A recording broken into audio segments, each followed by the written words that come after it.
Assim como os irmãos estão, abram a palavra de Deus no capítulo 6 da carta aos Romanos. Romanos capítulo 6, versos 1 a 13, é o texto bíblico que leremos agora.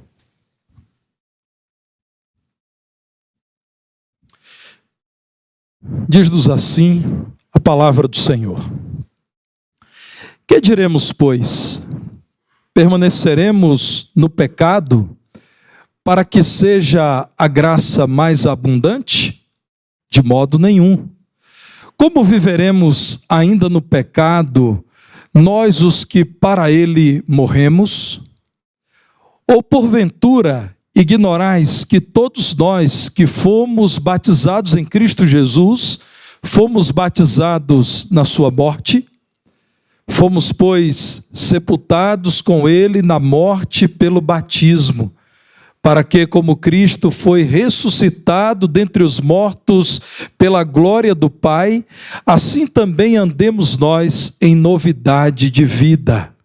Porque se fomos unidos com ele na semelhança da sua morte, certamente o seremos também na semelhança da sua ressurreição, sabendo isto, que foi crucificado com ele o nosso velho homem, para que o corpo do pecado seja destruído e não sirvamos o pecado como escravos, porquanto quem morreu está justificado do pecado. Ora, se já morremos com Cristo, cremos que também com ele viveremos, sabedores de que, havendo Cristo ressuscitado dentre os mortos, já não morre. A morte já não tem domínio sobre ele. Pois quanto a ter morrido, de uma vez para sempre morreu para o pecado, mas quanto a viver, vive para Deus. Assim também vós, considerai-vos mortos para o pecado, mas vivos para Deus em Cristo Jesus. Não reine, portanto, o pecado em vosso corpo mortal, de maneira que obedeçais às suas paixões. Nem ofereçais cada um os membros do seu corpo ao pecado, como instrumentos de iniquidade, mas oferecei-vos a Deus como ressurretos dentre os mortos, e os vossos membros a Deus como instrumentos de justiça. Todos dizemos? Pode assentar, irmãos.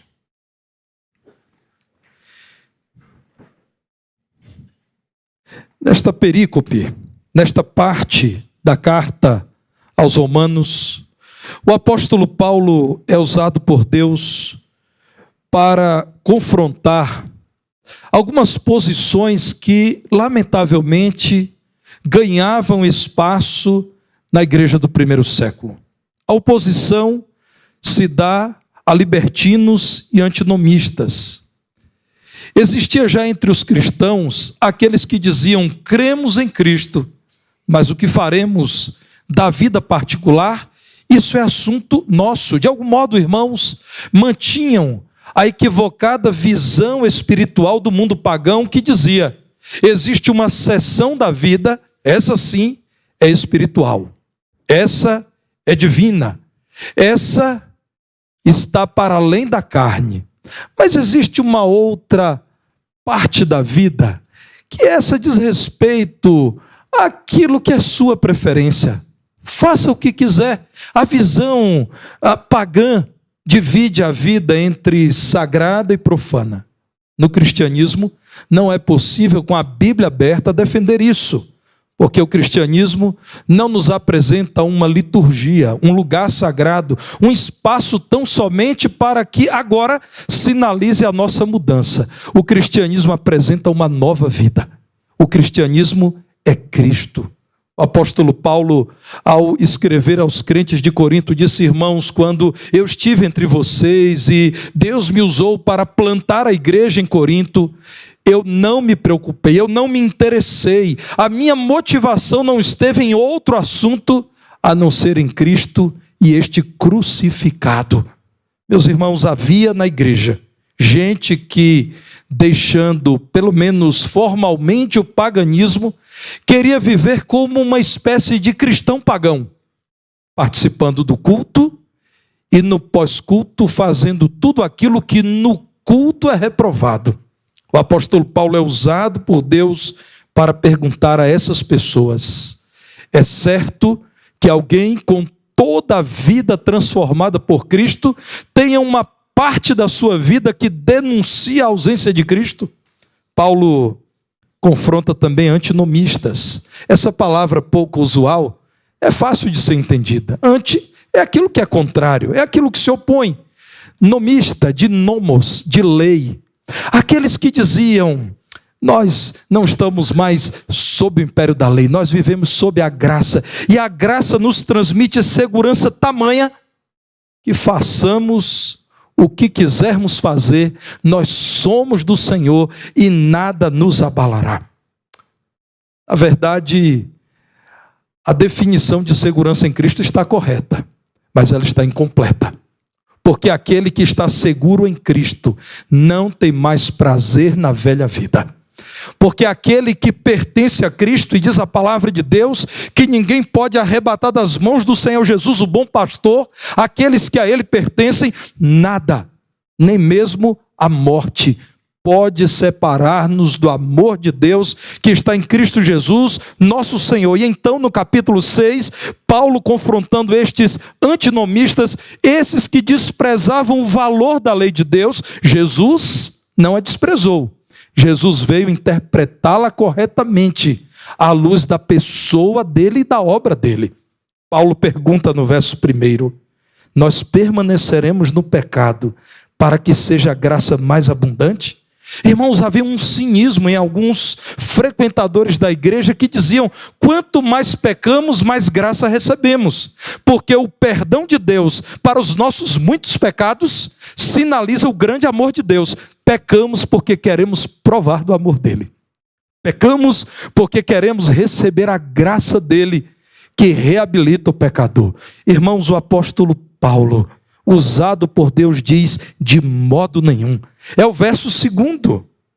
A pergunta de Paulo, espantado com a existência dessas falsas doutrinas na igreja, é: como nós, que já viemos de lá e sabemos que viver sob o império das trevas é terrível, como nós, que já fomos escravos do pecado e em Cristo recebemos liberdade, como nós, que estávamos sujos e fomos lavados no sangue de Jesus, como nós continuaremos vivendo no pecado, nós que já não mais existimos nessa condição, nós que já morremos para o pecado. Meus irmãos, a palavra de Deus nos mostra que o próprio apóstolo Paulo, ao falar de si, dizia: a mudança da minha vida é consequência de um encontro transformador com Jesus Cristo. Ele pôde dizer tantas vezes que se o Senhor não tivesse transformado o seu viver, ele continuaria vivendo na condição de um perseguidor da igreja, contrário a Jesus Cristo, um homem mau.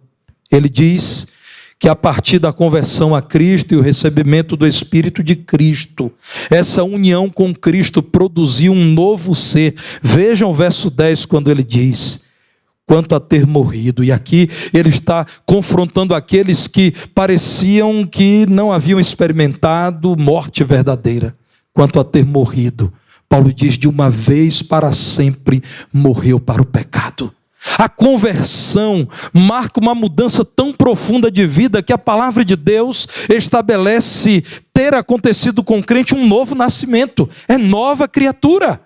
Quem não nasce da água e do Espírito não pode ver o reino de Deus. Paulo diz: é radical. A mudança é abrupta. Há um contraste inegável. Quem recebeu Cristo teve a sua vida profundamente transformada, de tal modo que até o seu procedimento, até mesmo a sua conduta moral é transformada. John Stott, saudoso teólogo cristão, escrevendo acerca da graça de Deus, disse o seguinte: eu anotei para compartilhar com você. O Deus da graça, o Deus do amor, o Deus da misericórdia, não apenas perdoa pecados, mas também nos liberta de pecar. Eu quero repetir isso, irmãos. O Deus da graça não apenas perdoa pecados, mas também nos liberta de pecar, pois a graça, além de justificar, também santifica. É um avião de duas asas. Com uma asa só não existe voo. Perdoado e santificado. Quem iluminou aquele que, arrependido, reconheceu Jesus como Salvador? O Espírito Santo.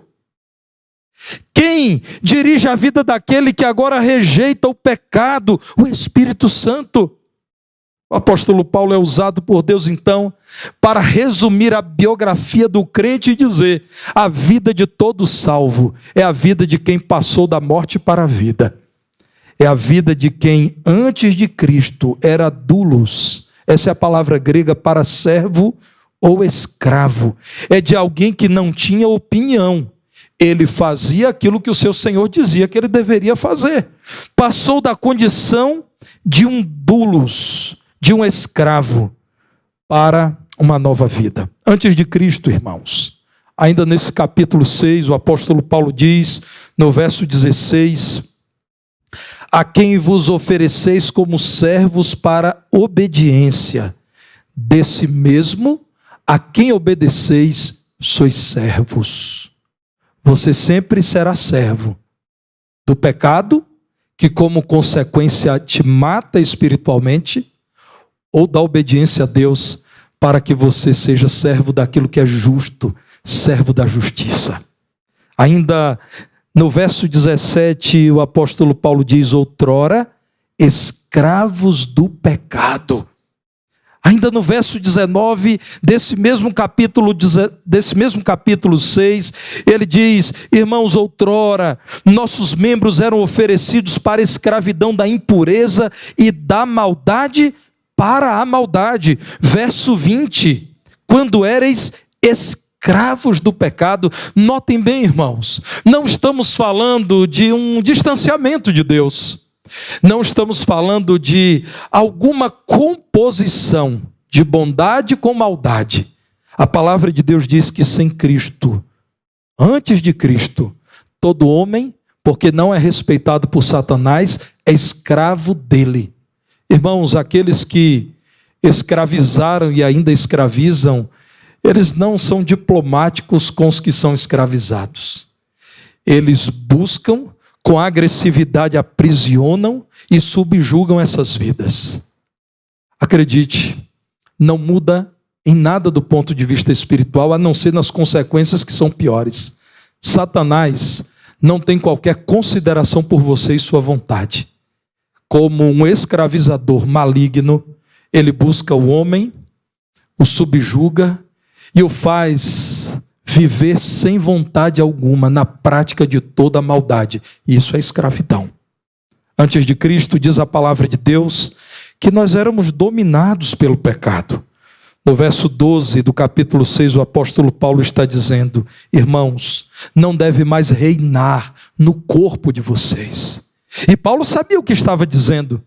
Paulo está dizendo, os vícios não devem mais reinar no corpo de vocês, no vosso corpo mortal, de maneira que obedeceis às suas paixões. Paulo estava dizendo, a impureza sexual não mais cabe a um crente. A mentira, a falsidade, não mais combinam com aquele que já foi liberto do escravizador que é Satanás.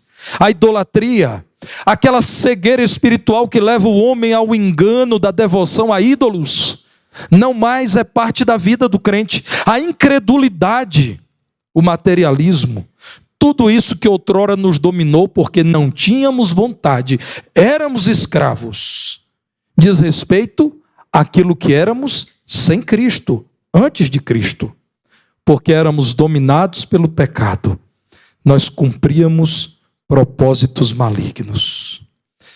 E por isso, porque cumpríamos propósitos malignos, estávamos vivendo longe de Deus, porque não há comunhão entre trevas e luz, destinados como consequência à morte eterna.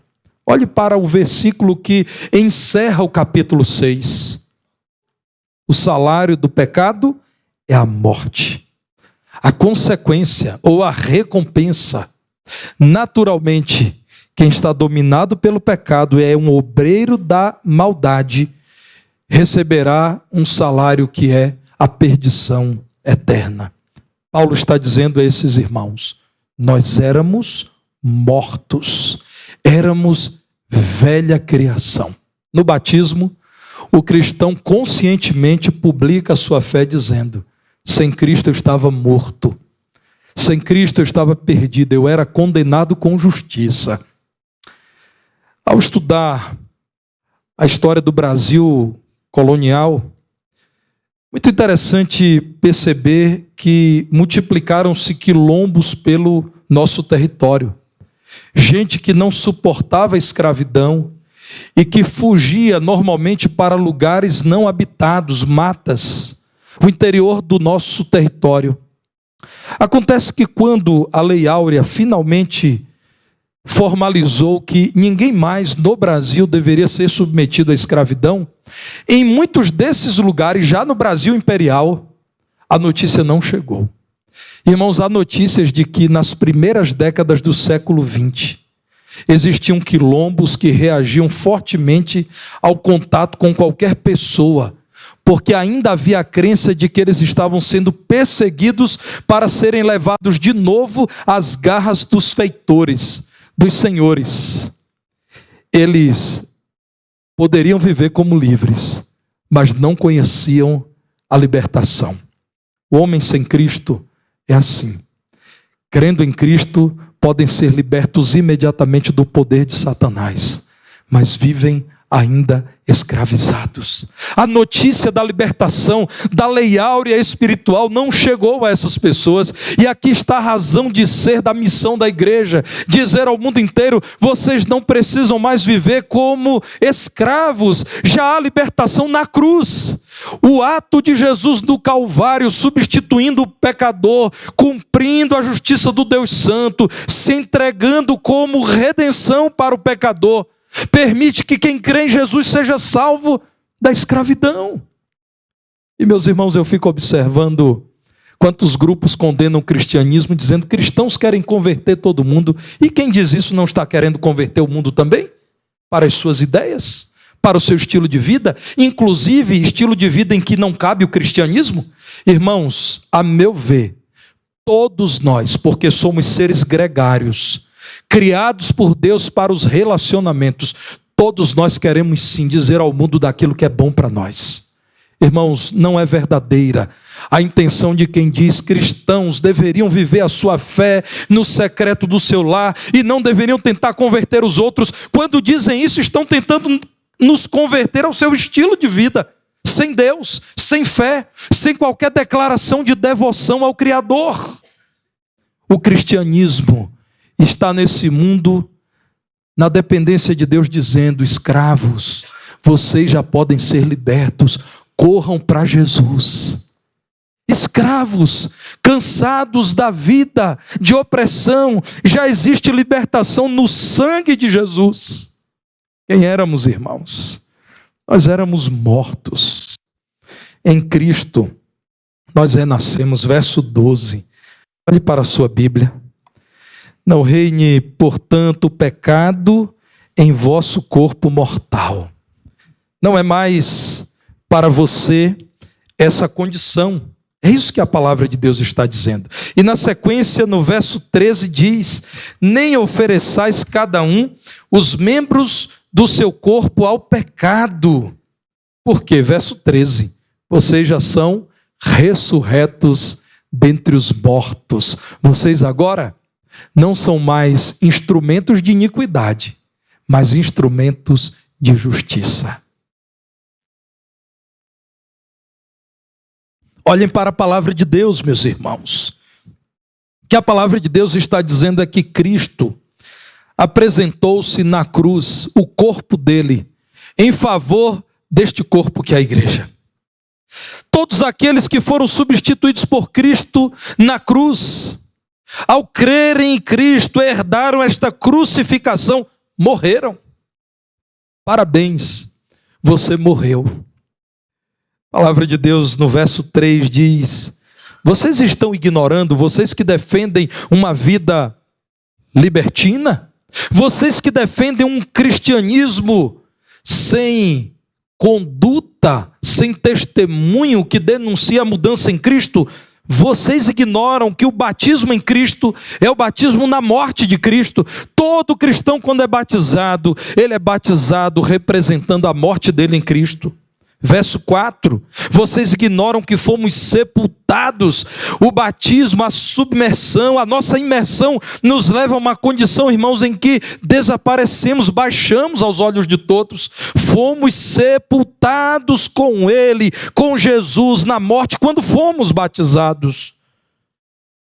O batismo apresenta a figura da ressurreição.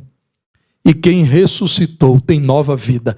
Começa tudo, é tudo novo. Verso 4, andemos nós em novidade de vida. Verso 5, nós os que fomos batizados com Ele, em nome dEle, fomos unidos com Ele na semelhança da sua morte. Jesus morreu, nós morremos. Assim também, como Ele ressurgiu, nós ressurgiremos. Jesus ressuscitou com um corpo glorioso, e isso acontecerá conosco. Verso 6. Vocês que foram batizados hoje estão dizendo isso. Verso 6. Foi crucificado com Jesus, o velho homem, o corpo do pecado destruído. Não somos mais servos do pecado. Verso 8, se já morremos com Cristo, cremos que também com Ele viveremos. Crucificados, sepultados, ressurretos, agora não há mais dívida a ser paga. Quem vai cobrar, irmãos, dívida de um morto? Não é possível. Chocado, acompanhei a forma como o ditador do Iraque foi assassinado, Saddam Hussein. Havia muitas dívidas morais a serem pagas por esse homem, mas o mataram. Como cobrar daquele sanguinário, daquele homem cruel por suas dívidas? Ele foi morto. É um exemplo radical, meu irmão, para dizer que tudo aquilo que o crente foi sem Cristo, todas as dívidas que tinham diante de Deus foram perdoadas. Toda a culpa foi, segundo a palavra de Deus, exposta na cruz. E o sangue de Jesus sobre todas as dívidas foi derramado. De tal modo que os acusadores, Satanás e seus demônios, foram expostos publicamente na cruz. Jesus sobre eles triunfou dizendo, perdoado, liberto, absolvido, justificado. Não cobre mais a dívida de quem já teve na sua morte em Cristo a dívida paga. Louvado seja o nome de Jesus. O morto não pode mais ser cobrado. Verso 10, quanto a ter morrido, de uma vez para sempre morreu para o pecado. Nós não cremos, irmãos, que alguém ganha e perde salvação, porque a salvação está nas mãos de Deus, que oferece ao pecador tal condição. Nós cremos que Deus não se engana e Ele conhece verdadeiramente os convertidos. Esses perseverarão nos caminhos do Senhor, porque estão sustentados pelo Senhor. Vivemos para sempre com Cristo. Com Ele também viveremos, é o que diz o verso 8. Depois de Cristo, agora nós somos mortos. Morremos para o pecado. Crentes pecam, sim, mas não são mais escravos. Participantes da crucificação de Cristo, renunciam esse mundo e o que nele há. O apóstolo João diz, da vontade, da paixão, da concupiscência dos olhos, da carne, da soberba da vida. O crente tem poder pelo Espírito Santo para resistir, porque agora a sua vida é nova. Nós revivemos em Cristo. Verso 11, considerai-vos vivos para Deus em Cristo Jesus. Devemos, irmãos, viver de modo santo agora, rejeitando o pecado. O Senhor Jesus, em Mateus 6,24, diz, não é possível que alguém seja quase crente, pseudo-cristão, figura de um convertido. A palavra de Deus diz, ninguém. Eu e você estamos aí mencionados. Abra sua lupa espiritual e você verá o seu nome. Ninguém pode servir a dois senhores. Não é possível que você diga, no domingo à noite eu sou santo, mas na segunda-feira eu sou diabólico. No cristianismo, não. Porque Deus, que sabe muito bem quem Ele é, não divide o seu senhorio com outrem. Ninguém pode servir a dois senhores. Ou você morreu para o mundo e viveu para Cristo, ou você é inimigo de Cristo e é amigo do mundo. Ou há de aborrecer-se de um e amar ao outro, ou se devotará a um e desprezará o outro. Não podeis servir a Deus e a um outro Deus, que são as riquezas, Mamon. Meus irmãos, quando ouço pessoas dizerem a lei de crente é difícil, já ouviram isso? Lei de crente? Crente não pode nada. Eu sempre digo, claro que pode. Crente pode dizer que ele não vai adulterar. Crente pode dizer que ele não vai aplicar o dinheiro do pão da família nos joguinhos, nas betes e no tigrinho. Crente pode dizer que ele não vai mentir. Crente pode dizer que ele não será injusto. Crente pode dizer que ele não desprezará a sua família, não desprezará o seu casamento. Crente pode dizer que não desprezará o que sofre. Claro que pode. Liberto por Cristo. Agora pode, no poder do Espírito, fazer aquilo que outrora não tinha poder para fazer. Continuar sob o domínio do pecado é permanecer, como diz o verso 23, destinado à morte eterna. Se você percebe que é um escravo do pecado e não tem poder para mudar de vida, e você tem sido vencido por Satanás, creia em Jesus nessa noite, seja liberto por Ele. Creia em Cristo e experimente a nova vida que Ele preparou para quem nele crê. O que dissemos nessa noite com os 23 batismos aqui celebrados é que esses irmãos, em um momento da vida deles, alguns há mais tempo, outros há menos tempo, olharam para Cristo, que cheio de graça ofereceu tão grande perdão, creram em Cristo, receberam o Espírito de Cristo e por conta disso são novas criaturas que têm poder para servir a Deus. Creia em Jesus Cristo e prove da nova vida que há no Evangelho. Deus, pois, nos abençoe.